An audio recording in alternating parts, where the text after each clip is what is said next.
Hello everyone, my name is Yogesh Bhandari and आज जो हम डिस्कस करने वाले हैं वो एक बोगस परचेज ट्रांजैक्शंस के बारे में डिस्कस करेंगे। ये समझने के लिए हमें पहले थोड़ा हिस्ट्री में जाना पड़ेगा, जहाँ पे हम देखेंगे कि 2012 से 2017 के बीच में सेल्स टैक्स डिपार्टमेंट ने बहुत से ऐसे पार्टीज़ थे जिनको बोगस पार्टीज़ डिक्लेयर किया था। और वो क्यों? तो समझिए, एक ट्रांजेक्शन होता है, उसमें सेलर परचेजर दोनों इन्वॉल्व है। तो जो सेलर पार्टी है ये अपना प्रोडक्ट सेल करती है और सेल करने के बाद अपने पैसे कलेक्ट करके टैक्स भी कलेक्ट कर लेती है। तो now after collecting the tax, their rightful duty is to pay tax to the government, but instead of paying it to government they ran away. तो ऐसे सब पार्टीज़ जिन पे सेल्स टैक्स डिपार्टमेंट का रीच नहीं है, ऐसे सब पार्टीज़ को सेल्स टैक्स डिपार्टमेंट ने बोगस पार्टीज़ बोल दिया क्योंकि ये भाग गए।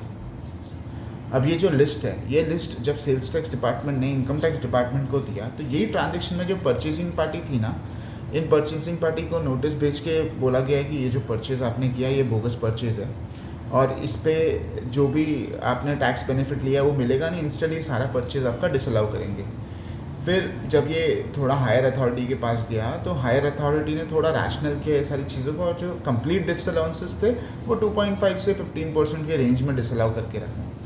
अब ये डिपेंड करता है कि आप मैन्युफैक्चरिंग साइड पे हो या ट्रेडिंग साइड पे, क्योंकि मैन्युफैक्चरिंग साइड पे थोड़े डिसअलाउंसेस के प्रोपोर्शन ज़्यादा हैं एंड ट्रेडिंग साइड पे डिसअलाउंसेस के प्रोपोर्शन थोड़े कम। बट अभी मैं एक केस लॉ देख रहा था जिसमें ऐसा बोला गया है कि ये जो प्रोपोर्शनल डिसअलाउंसेस है ये भी हम निकाल देंगे। तो अपना बॉम्बे हाई कोर्ट का ही जजमेंट है, जहाँ पे एक सिविल कॉन्ट्रैक्टर ने एक एलिज्ड बोगस परचेज ट्रांजैक्शंस में इन्वॉल्व हो गए थे, लेकिन इनके डिसअलाउंसेस कुछ हुए नहीं। और इसके ग्राउंड्स क्या है नॉन डिसअलाउंसेस के? Number one, they have kept their books maintained, they have done their books audited, they have ensured that they have all the tax invoices with them, they have made payment through account pay check, and lastly and very important is that they have maintained their inventory.